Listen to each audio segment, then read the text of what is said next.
Welcome to the Celebration of You. I'm your host, Holly Dowling. I'm thrilled to share with you incredible people from all over the world who are living and leading extraordinary lives. From overcoming immense adversity to discovering the secret sauce to leading with courage and grace. Their stories are going to bring you hope and inspiration. Now let the stories begin.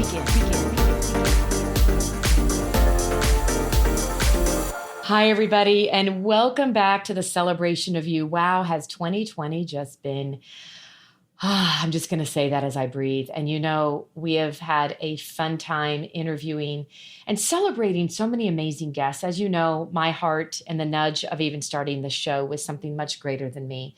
And so once again, I'm going to say to all of you, thank you for everyone out there in the midst of where you're living around the world, in the climate of what we're just living in right now. And for so many out there that are listening to this show, and I love hearing from you. And I love that you love the guests, because it's really important to me to celebrate people that I believe are following their soul's highest calling. And because of, even more importantly, they have overcome adversity and choosing to live an extraordinary life for themselves and for others. And today's guest, well, I'm going to be selfish and say, I know, you know, when I love somebody, I just start telling you how much I love them. And I love this woman. And we are guests on each other's show. And I am so excited to introduce you all to the beautiful and brilliant Starshema. Hi, darling. Thanks for being here. Hi, thank you for having me, Holly. Oh my goodness, I am excited to continue this conversation with you. Grateful to be here on your show amongst your listeners today. Thank you. Well, you are beyond welcome. And I'm more excited to celebrate you. And just, you're such a beacon of light in this world, Starshema. And so just to give everybody, let me brag on you for a minute, but you know, and we'll get to the story behind the story, but life hasn't been easy. And for a woman that's come through so much, and we'll hear more about this in her younger days, she has created her passion, which is to truly help women and women all over the world, to help them embrace and unleash their gifts and talents and fall back in love with who they are. This is why we're so aligned. It's what we both do. Starshema has really built an amazing coaching program around that. The Female CEO and her podcast, the Female CEO Transform Her podcast, who I've just recently been a guest, is going to be also highlighting women entrepreneurs, but not stories that have come easy. And that's what I love about you, Starshema. You're taking your passion to do what you've done and now help women all over do the same. So, darling, thank you for being with me. And can you just brag about your name really quick? Like I was asking you before we started, like, do you have a last name or do you just go by Starshema? And then you go, well, so tell us about your name. Well, I was born and named at birth Starshema. But, you know, Holly, I kind of tickle at it now because it's kind of funny after I've kind of worked myself through it. But all through life, I didn't like the name. I was teased for the name. It was always the name being difficult to pronounce. And because it was so difficult and it made me uncomfortable around people, I began to shun who I was. And that was my full name. So I shortened my name and I just wanted to be called Star. If anybody asked me who was I, it's just Star. And over the years, as I've been doing a lot of inner work and uncovering this next level woman inside of me, I realized that it was important for me to embrace every bit of myself. We shame ourselves for so many things, or we put things underneath a rug just, you know, because it's comfortable and we don't want to be made fun of. But I decided to embrace it. And now I just love Starshema. It is my brand name. I don't go by my last name. It's just Starshema. And I'm loving embracing it because I spent, you know, I won't tell you guys how old I am, but X, Y, and Z years of, you know, hiding behind it and just wanting to be just Star. But I am Starshema. Oh, and I love it. And I'm sitting here with my eyes closed smiling because I just love, this is the thing that you're all about, is helping women own your brand, own who you are, and stop shoving things under the carpet and stop apologizing for who you are. It's our stories that have made us who we are, rich in character, like we were talking about earlier. And I want to get to your story because, girlfriend, the Starshema that I have fallen in love with has got a beautiful spirit. And I know that there has been some trials and tribulations. And I mean, will you take us back to, you know, your younger years? And as I like to know, take us back to a pivotal moment of when you were a younger girl. And I don't know if this goes back to like grade school age or middle school or high school, but what was one of the more pivotal moments in your life that you feel it might have brought you to your knees, but it probably has had the biggest impact on who you've become since? Will you share with us that? For sure. Wow, Holly, you're having me take y'all back. Y'all strap on y'all seatbelts here and just journey with me for a minute. I might get a little emotional along the way, but when I think about, when I tell you guys I've been in a fight all of my life, I've been in a fight all of my life. I was a young girl who was born to a mother of three. My mother in the 1980s is when I was born. So now I gave up you guys. I gave you guys my secret sauce Oh, there. you're such a baby. Okay. And, during that time, and if you guys can think about that time, it was really when crack cocaine had really hit the scene. And my mother fell victim to that. And in that, you guys can just imagine it came and it destroyed communities. It came and destroyed households. And I grew up as a young, impoverished woman, a mother who was addicted to crack cocaine and trying to take care of 4 children. But and some you all may feel like this, is that God made you different. Like he really cut you from a different cloth. And this was a big pivotal moment for me when I looked around. Some things are taught and some things are caught. But I really caught that this wasn't the life for me. The struggle of wondering what you're going to eat next, the struggle of being left with strangers who had no good intention for you. I made a bold commitment on myself, but probably about the age of 9, that this wasn't going to be the life that I lived. And with all odds against me, I fought for that. And it wasn't easy. I was a victim of the system. We were taken away from my mother secondary to her addiction. So we had to learn to adapt to a new family, right? And adjust to that time frame. And in that, we end up getting great foster parents who I really feel like God aligns the right people in your path. And they invested in me. They made sure I knew what education was about, because there was no infrastructure in that. And not that I'm saying anything bad about my mom. I'm just painting a picture because she loved me as much as she can love me. She was love rich, but just situation poor. Yeah. And that was a big pivotal moment for me. I made a bold choice at a young 9-year-old's age that this would not be my story. People said you wouldn't make it, right? Yeah. You would be strung out on drugs. You'll repeat the same generational cycles that you've seen. And I was like, no. So that was my big wake up moment when it created a new level of hunger in me, a hunger that made me fight, like despite what I was going through, a young girl, being in foster care, embarrassed. You go through so many things at 12, 13 years old of self-discovery. And, you were the one that wasn't with your mother, you were living in a foster home. And it just really shifted my mindset, Holly. I really looked at that and I caught that this was not what I wanted. And that was where it started in my mindset. And ever since then I've been gritty. My life has been gritty. And that's just where it starts, but life has really had its fair share of handing its cards to me for sure. Well, and I thank you. I am literally just having a moment as I'm listening to you with my eyes closed and thinking, what a beautiful angel on assignment that God created you to be, because you could have so easily, as everyone predicted and probably made you believe, oh, you're going to go down the bad path too. And you knew, and I love that you give God the credit that you were cut from a different cloth, and you knew down deep inside, somewhere much greater than you, that you had a higher purpose in this life, and you weren't going to let that define you and take you away from it, this condition. And I like how you said the situation. And, Starshema, I think it just makes you that much more beautiful in all of your clients' eyes and in the world's eyes to know that, we don't have to just follow generational patterns, and you can break away and you can create a different life. And it doesn't mean it's easy, but you've done it. So take us to, I'm loving this journey I'm on with you, because I know the beautiful person you are today with 2 beautiful children, right? And doing so much good work for so many women out there.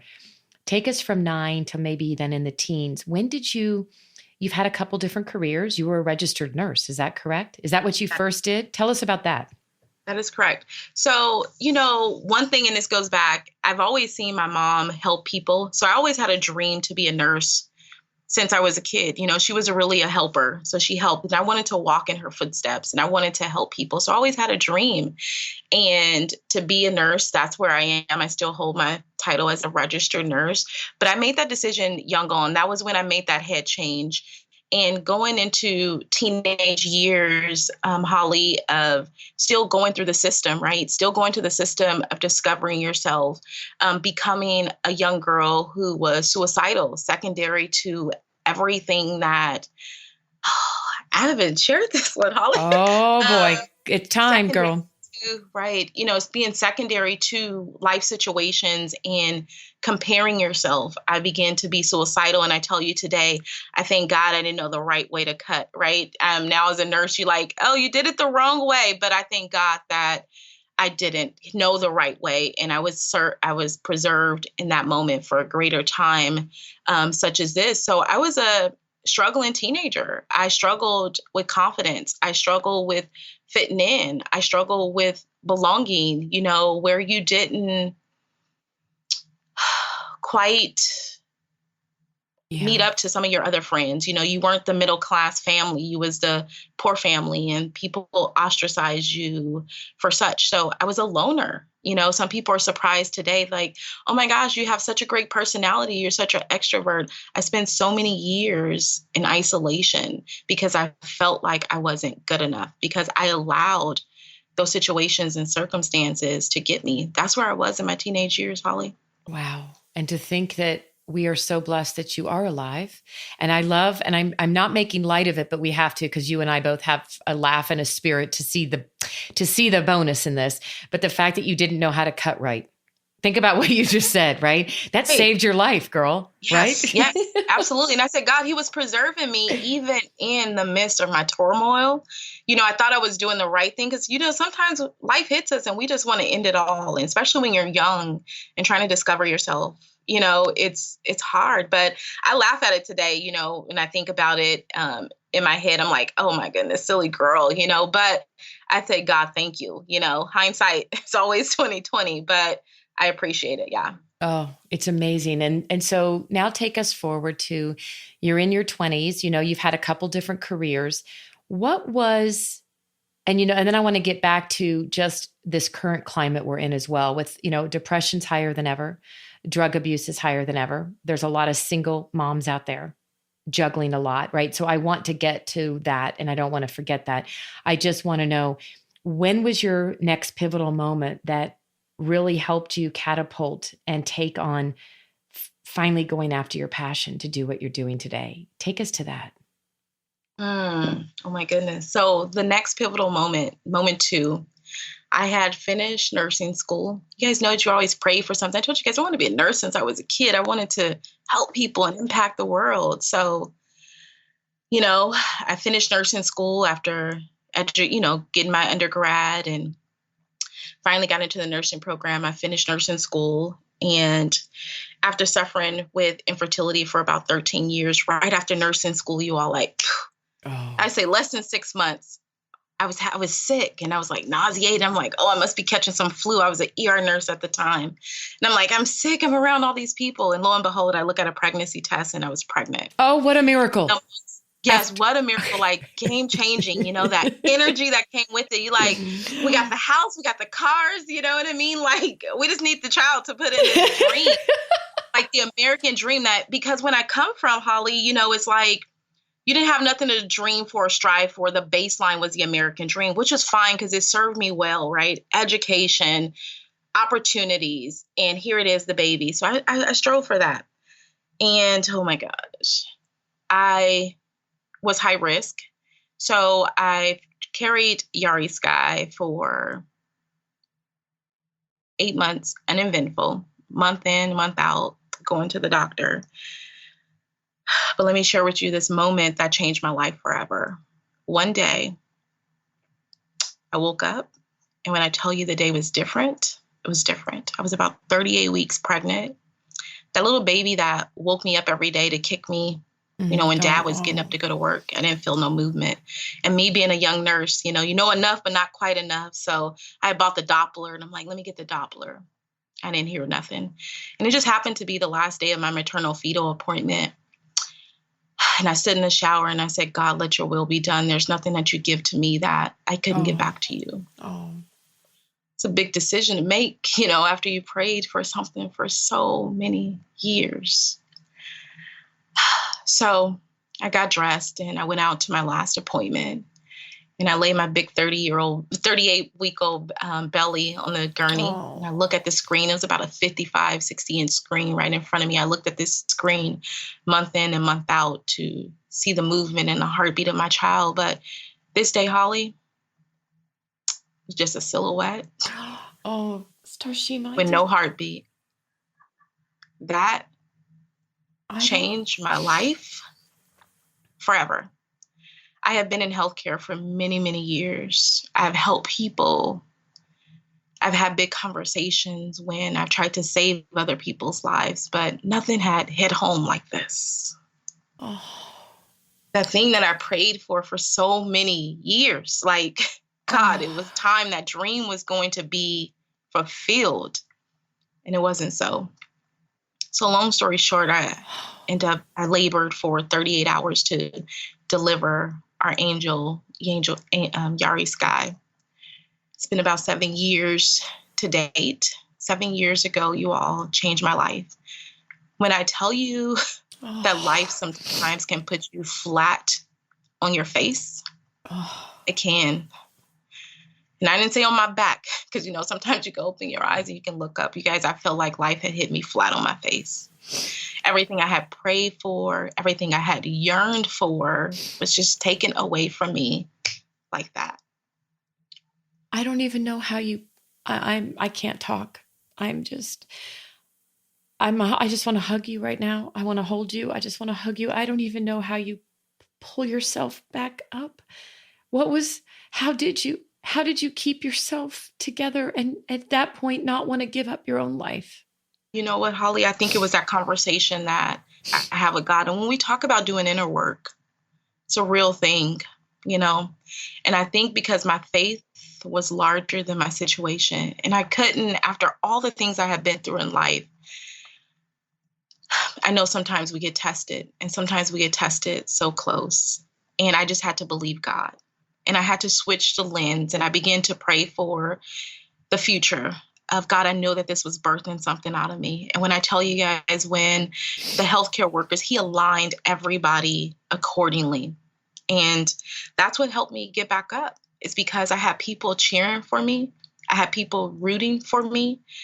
And I allowed myself the time that I needed to really see. So when life really snatches the rug from underneath you, Mm, it's game changing. And in that time, I woke up because I was kind of asleep. I was kind of not doing yeah, those things that were organic to me, right? That was right. authentic to me in my core. And then seeing how fragile life is, I made a big decision that I was not going to let this situation define me. I said that I will not feed into the silence around stillbirth in women. It's such a taboo subject. And at that time, I decided to unleash my voice, Holly. I Oh, decided to dig deep at the woman of who I am at my core, despite what everything had happened to me in life.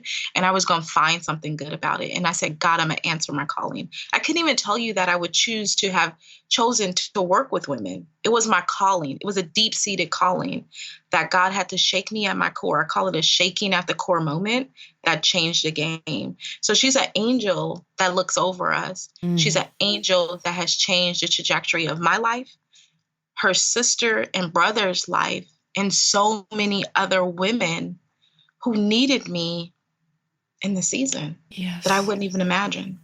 So it was a bad situation. It was a pivotal situation, but it's so much good that came out of it. And I rather focus on the good. And guess Yeah. what, y'all?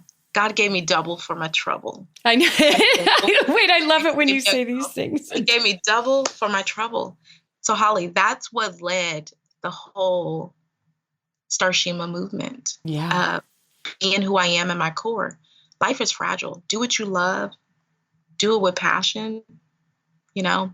And as I told you earlier, I want to rob the cemetery of my dreams, so I'm going to go out and do it. And I'm going to find greatness in the Oh, world and in every situation. it's So thank you for amazing. allowing me to share that. It is amazing, truly amazing. And I'm just in awe of you right now. I'm kind of a little speechless. As everybody knows that listens to the show, I very seldom know the story. I just trust that there's a reason you're spectacular. And I know there's a story. I am so far more in awe of you, even more so. And to know that your faith, this was a moment that could have shattered your faith for all the prayers. And yet you went deeper even into your faith to know that God had a bigger, something greater. And I love that you said, for the trouble, you got double bonus, and now you have two beautiful children, and Right. you are doing the work. And you mentioned something, and I just need to make sure we don't miss this. You said it's like stillbirth. That topic is just kind of, we don't talk about that. And yet there are so many human beings out there, women that have suffered this. And it's almost like God needed you to be that instrument. And I just want the listeners to know, if someone out there listening to this show right now, you personally have been through this, you have a friend or a loved one, someone, I just, to me, I've always said, I don't want to talk to somebody that hasn't walked in my shoes. And Starshema has walked in your shoes. And the love that you have to give this world, and by living in such a place of love and no anger, it's amazing to me, my love. And to think that you've taken all of this and now you are taking this and to a whole different level, to reach out to the world and to do a difference and making impact in so many people. I just can't even begin to tell you that I'm in awe. I know you're an angel on assignment. And will you tell us, like right now with what's going on in our world and how many people are suffering and depression's high, what you went through? I'm sure there's people having babies not knowing if the mother's going to live or the baby, right? Because of COVID. I don't even know what to ask you. What advice would you give to the women out there that are struggling and feel they're all alone, whether it's because they're alone or they're single with kids or they're not, but they're just juggling everything? How do you keep yourself going? What advice, what piece of wisdom or advice would you give to that person listening? That's a good question. And when I think about, these tough situations, and I can only speak from experience, is allow yourself to feel what you're feeling. I believe that we are a society that don't want to feel anymore. And let me just share with you about that experience and why it's important to me. Is when I was going through that game-changing situation in my life, people didn't want me to feel. They wanted to protect my feelings. People wanted to come to my house and clean out my child's room so I wouldn't have to go through those emotions and feel those feelings. But to be perfectly honest with you, to be able to heal through something fully, you have to embrace it. You can't put it underneath a rug.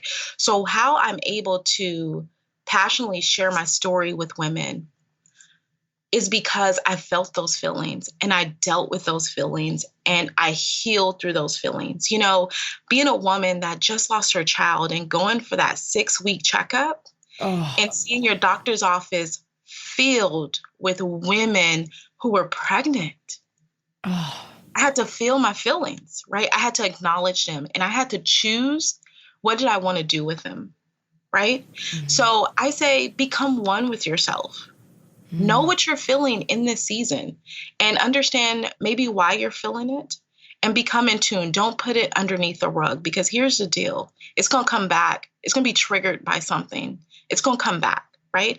As I begin to heal, Holly, I can help other women now. I'm able to serve at a greater capacity. So when we're able to heal ourselves, we can create a different level of change and impact in the people that we're serving and that we're helping. But when we're not, then we can't really serve from a full place of true service. So I just want to say, feel your feeling, know why you're feeling it. That is like some of the best wisdom I think you could give. And I'm actually listening to you and I'm really receiving this and soaking it in, being that, just having lost a mother and my mom, but I'm giving myself permission to feel and cry when I need to cry and go through it. And I know people mean well, but nobody knows what to do, right? People in general want to help. They just don't know. So what you gave us is permission to say, it's okay, people mean well, but just give yourself permission to feel it, go through it. And right now, even with everything we're dealing with right now in this world, and the fear and the uncertainty, it's okay to be afraid, right, Starshema? Like, it's okay to be afraid. It doesn't mean, right? Don't just live in it and dwell in it, but it's okay to feel it. And then make decisions to do something. And I want to wrap this up with giving you the biggest kudos of this incredible human being on earth that you are. And no wonder God needs you to coach women and help women. And I would like you to share with everyone, like, how can people get to reach out to learn more about you if they'd like to work with you, Starshema? I'd love to encourage that. So what can you share with us about how to get in touch with you? Thank you, Holly. I just want to say my deepest condolences to you. I heard that with the loss of your mother. I didn't want to not let that go on air. I didn't want to pass it by. My deepest condolences to you in this time. So, all right. The way that you can reach out to me, I am at www.iamstarshema.com. That is my website. You can follow me on Instagram at iamstarshema, or I am on Facebook. And let me tell you all, Facebook is my place. Good. That's what we need to know. Wherever your place is. Facebook is my place. You'll find me hanging out there a lot more often. And I am at Starshema Demery Loring on Facebook. But so we just love Starshema. Everybody knows, just know, once you know Starshema, you know Starshema, right? Right. Well, thank you, my amazing dear friend, for sharing this time with us, for sharing your heart and your soul, and for being just a beacon of love and hope and truth and joy, and knowing that I know that was not easy to share. And I don't ever, ever want to take anything that you've been through as a grain of salt, because your life has been, obviously, God has given, too much is given, much is expected. And yet it'd be so easy to say, for much is taken, what is left? And you've continued to seek and go deep. And you've created a beautiful, magical, miraculous life that I want everyone out there to be exposed to and to learn from you, and to know that you too, this too shall pass. So thank you. Thank you for being here. Thank you for being in my world. Thank you for having me. This is divine connection. I appreciate you. Oh, we're stuck together forever. Just remember that now, girl. Okay? Yes, yes, for sure. For sure. All right. Well, have a beautiful rest of the day. And again, please reach out to Starshema. She is, you're going to be very blessed if you can work with her. Thank you, my love. Thank you for joining me for another awesome celebration of you. If you were inspired by this story, please share it with your family and friends and hashtag #YourStoryMatters. I'd love to hear from you, so please leave a comment on iTunes. And absolutely, please come to my website, hollydowling.com. Leave a comment there too, and while you're there, pick up your free gift. Most importantly, though, just remember that your life is a gift from God. What you do with it is your gift back.